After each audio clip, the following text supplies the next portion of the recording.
Hello and welcome back to my channel, Chess Capture Chess. In today's video, in episode 73 of the Chess Guide, we're going over 4 tips on using passed pawns.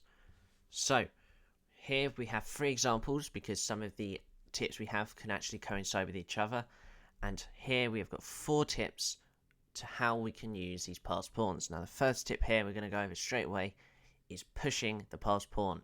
Now, it's the most known tip I think everyone should know, as you've got to push that passed pawn, but you can't do it as in just push straight away like this, as it's just not going to work, because as you can see this is a draw. So what do we mean by pushing the passed pawn? Well, this goes with our second tip, which is actually support the pawn with pieces. So as we see here, we can push the pawn, but when this king comes in, we can actually just bring our king in now, and we can protect this pawn. So wherever this king goes, we're actually able to create this, and now the rook has to move, and now we can freely push. If there's any checks, we have this, and we're going to promote. So those 2 tips show how what we're able to do is push that passed pawn, as everyone should know, but also we got to support the pawn here with pieces. So as we can see here, 2 pieces for white and 2 pieces for black to defend this pawn. So as you see, 2 defenders and then 2 attackers, and as long as we don't have this king being attacking to this, then obviously we're going to be able to promote, obviously by blocking it off like this. So we know those 2 tips hopefully. Now the second example here is a little bit more in depth. So create threats, not just promotion. So what do we mean by this? Now, as we see in this position, we have a lovely passed pawn here. Now what we're not going to do is just push it, because this completely gets rid of our winning chances, as they can just play a move like this, and now obviously we're not going to be able to defend this pawn, and now we're going to have this sort of drawn endgame. So how can we stop this? Now don't push the pawn is the first thing here, but we've got to create threats. Knight to f5, it's a very good move here, and if they were to obviously try and move the king in, obviously we'd have fork here, so they can't do that. So now this limits their chances. They can't get this king out. So now they've got to play moves like this, and they're now getting rid of this pawn here. You know, they're not putting anything that we can just push. So now we can play any sort of move now. A very good move, we can play something like rook c5 here. And now they're just slowly going to have to try and push stuff, but it's just not enough for them. And if they try and keep going like this, we even have the moves like this check here. And it goes in this whole thing where you can try and queen, and now we're going to actually be up here. So we can even take with the rook in this scenario. So what we're trying to get at here is, with a passed pawn, we're not just aiming for promotion.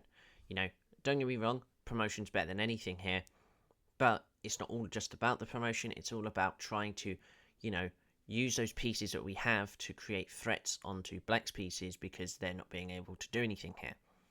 So just to go through that again, obviously we make moves like this, trying to attack this rook, and if they were just to push a pawn, for example, like this, we can even bring our knight in like this, and if they try and attack us, we can push, for example, maybe, or even, you know, try and just make this rook just a nuisance now.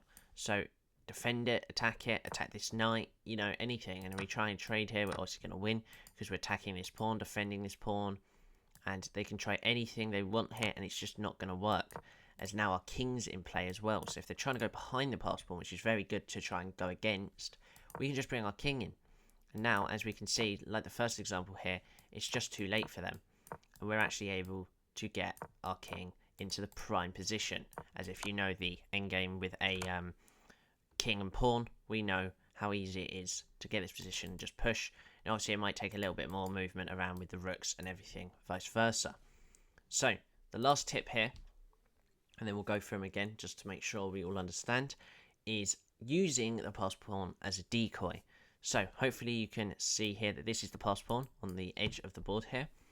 So we're going to push. Now we're going to use that first tip and just push. Now, as you see, you got to this position. Now, if we go before here, let's just see, remembering to count the square. So as we see here, it's 5 squares here, and then 5 squares along here. And now we see that black is in that square. So he is actually going to quite easily catch up here. Now, what we're going to do is actually play king e5. Now, the reason for this is we're going to make them go for this pawn. But now, after they've gone for this pawn, we have now actually won both pawns here, and easily just going to be able to promote. And as you can see, we nearly, and might even just about, close to being in that square. So you see, it's black's go, and he's only just entered the square. So now if we push, we're actually going to be able to promote here. As you can see, we're in that square.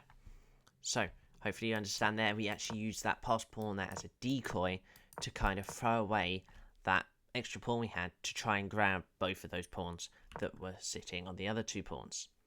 So that is the 4 tips. Let's just go through again what we had to try here. So tip 1, using to push the passed pawn. So what we do here is we push. Now don't push too far. This will use a second tip of protecting the pawn with pieces. So again, here we protect this with the rook and the king, and making sure that this king doesn't as well get onto this pawn. And here we can easily create a very easy position here like this.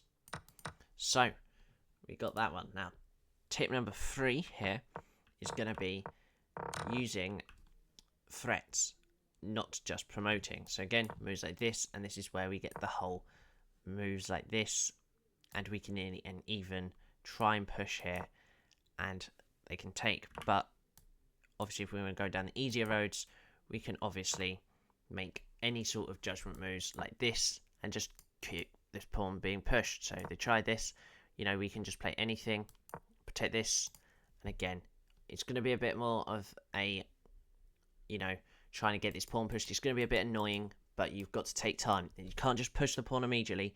You can't just throw yourselves into it, otherwise it's not going to work. And you've got to make sure you protect every piece going with it. So now it might look like I'm making a few mistakes here, but this is just trying to make sure you don't push this straight away, because obviously like this we said we got this. So making sure that after anything like this, we can even maybe go, after this we can even go like this. And now having, you know, anything that they try and play, remembering if they try and get their king to play, we can also get ours. It's very easy for us to get that king just moved, and even moves like this now. And again, if they try and play anything like this, get our king into play. That's one of the tips, using our pieces to protect the pawn. So again, this knight now has to go into a corner, for example. And now, again, you see it's not very easy to push that pawn, as black will really try and make a struggle out of it. So, you know, you've got to just be patient. Patience is key.